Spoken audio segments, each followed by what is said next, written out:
Kalau pengurus apa berani sholat di tempatnya Mbah Yai itu? Oh iya. Ya, di sampingnya. Ya. Mendahulukan adabnya itu ya. Yang penting makmumnya nggak di depannya imam. Ya, itu kan. Intinya itu ya. Terus beda lagi. Ya, yang keenam tentang air. Air yang panas. Bukankah tidak boleh digunakan untuk bersuci? Air yang panas. Ya. Iya. Memang kalau panas nanti kan Makro. Makro ya, bukan nggak boleh makro. Kalau mak musamas ya. Kalau mak musamas makro. Panasnya karena matahari itu ya. Ah. Oh, panasnya karena matahari. Nah, bagaimana ketika nanti air panas yang digunakan untuk memandikan bayi? Oh begitu. Jadi hukum makruh dalam air yang di kitab-kitab mak musamas itu karena air yang di dari daerah yang sangat panas. Dan airnya itu di wadah yang seperti hanya nuhas itu apa? Tembaga. Itu akan tazuhu ada apa? Seperti nopo nggih. Reng-rengane wesi niku lho. Partikel akan keluar dan itu bisa yurithul baros. Oh, bisa mendatangkan penyakit baros. Maka dari itu ketika di tempat panas sekalipun di daerah-daerah yang panas seperti Arab dan lain-lain kok ada air tempatnya tapi zahab wal fiddah emas tidak masalah. Dan perak itu tidak masalah. Itu hukum makruh bermula dari situ. Dan ketika air itu dipakai bisa dzaror, bisa menyebabkan sakit. Dan itu nyata malah bisa haram.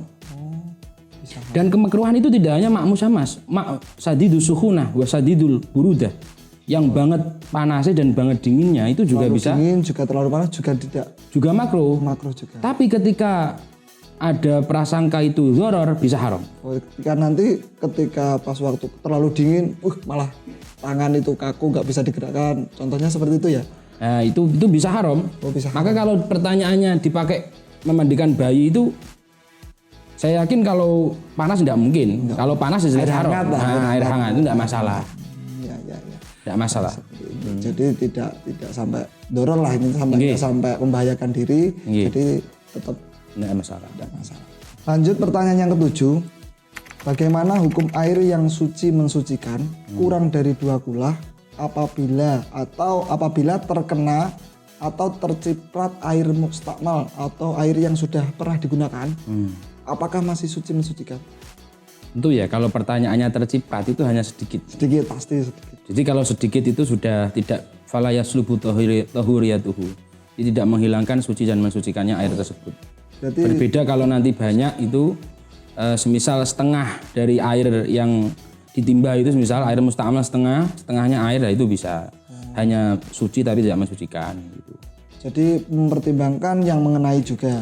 Kalau hanya sedikit fala yaslubu tahuriyatuhu. Tidak menghilangkan kesuciannya. Okay. Next ke nomor 8, bolehkah kita mensucikan najis mughaladoh dengan air sebanyak 7 kali? Akan tetapi salah satunya tidak dicampur dengan debu, melainkan dicampur dengan sabun. Gitu. Seperti itu. Perlu diketahui ya si penanya, jadi sabun itu bukan alat tadhir. Bukan alat untuk mensucikan. Tapi membersihkan mungkin ya. Dari konsep mazhab Syafi'iyah, meskipun nanti ada khilaf konsep umumnya. Konsepnya yang khilaf ya. Ada perbedaan itu konsep. Karena alat tadhir, alat sesuci itu ya air, debu, dibal, sama takhallul khamri. 4 itu menjadi cukanya itu, dan itu tanpa alat, tidak boleh dicampuri apa-apa. Sudah, kalau pertanyaannya boleh nggak pakai sabun begitu? Karena kaul pertama yang mengatakan harus dengan debu itu ta'abudi itu layuk qaulu ma'nahu. Tidak bisa diakal, tidak bisa dinalar. Dogmatis. Dan ketika ada dokter yang menyampaikan hikmahnya, oke, nggak masalah. Kenapa? Ada dokter yang mengatakan kenapa dalam syariat dalam Syafi'iyah, dalam syariat Islam, dari hadis pun ada ketika idza walagal kalbu, ketika anjing itu wuluh, menjilat. Nah, itu dibasuh dengan air dan debu. Karena kata dokter yang bisa menghilangkan mikrobat atau bakteri-bakteri yang dari anjing itu hanya debu. Ini tapi hikmah ini nggak bisa dibuat alasan karena alasan ta'abudi menurut kaul pertama. Terus menurut muqabil adhar itu kalau di dalam syarah Yaqut masih qawi, masih kuat. Jadi perbandingan qaul itu ya. Nah, perbandingan qaul kan wal adhar ta'ayyunut turab. Menurut qaul adhar harus turab. Harus turab. Karena ta'abudi. Tapi di dalam syarah-syarah minhaj itu disampaikan wa muqabiluhu boleh binahwi sabun. Binahwi sabun boleh. Itu bisa dipakai. Bisa dipakai. Qaul Bahkan itu di dalam syarah Yaqut itu wa muqabiluhu qaulun qawiyun. Kalau muqabil adhar itu masih bisa.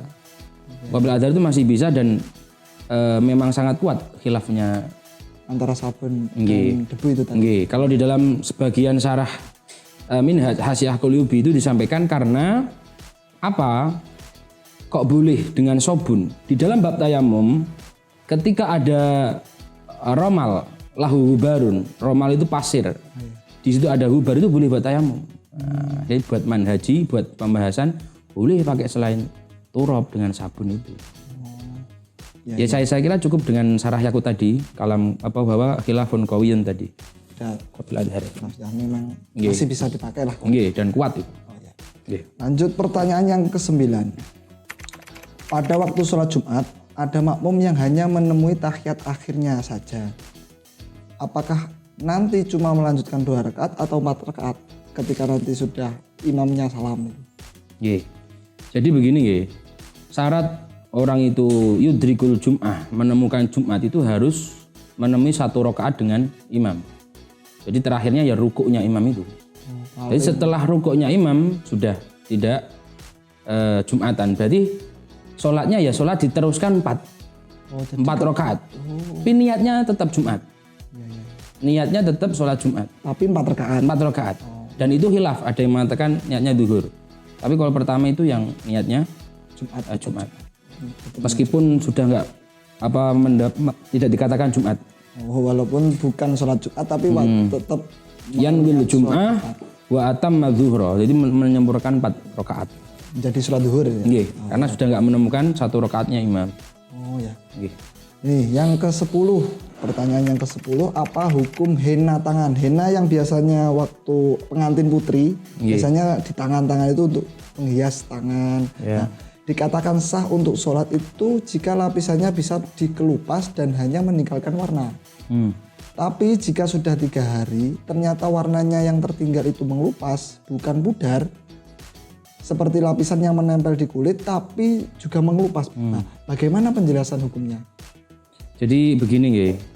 Kalau di tangan anggota wudhu, di dalam anggota wudhu itu ada manek, ada hal yang menyegah sampainya air Sampai ke kulit, itu tidak sah. Berbeda hanya asarnya, bekasnya saja. Kalau di dalam syarah i'anah itu dibahasakan begini, asar hana atau asar hinna nggih, bekas dari seperti henna itu adalah mujarradul laun, hanya warnanya. Oh, hanya warna saja. Hanya warnanya saja. Bihaitsu la yatahassalu bil hatti mathalan min husy'. Dengan gambaran hanya warna itu ketika nanti di hati digosok dikerik itu tidak ada sesuatu yang keluar terkelupas. Jadi hanya murni warna saja. Ya coba begini saja karena saya belum tahu jelasnya henna itu. Ketika setelah memakai henna itu coba digosok. Itu. Ada enggak sesuatu yang keluar dari itu? Yang terkelupas ada enggak? Yang terkelupas. Kalau memang enggak ada berarti ya itu hukumnya seperti asar, seperti bekasnya saja, seperti warna saja.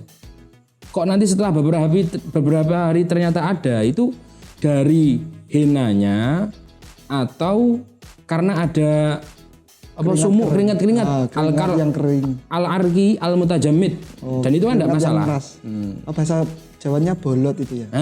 Bolot. Oh iya. Dan itu enggak masalah, itu enggak yamna'u usulal ma. Bolot itu enggak yamna'u usulal ma. Oh iya. Gitu. Iya. Lanjut pertanyaan yang ke-11. Sering kita temui imam sholat tidak menempati pada pengimamannya. Mihrabnya itu loh, pas waktu di masjid ataupun musola. Nah, kadang dengan alasan tawadu, belum berani lah tawadu seperti itu. Nah, bagaimana hukumnya mengimami tidak pada tempatnya? Maksudnya tempat pengimaman itu. Nah, seperti itu bagaimana hukumnya? Begini ya, kalau masalah bagaimana tidak menempati mihrab aslinya.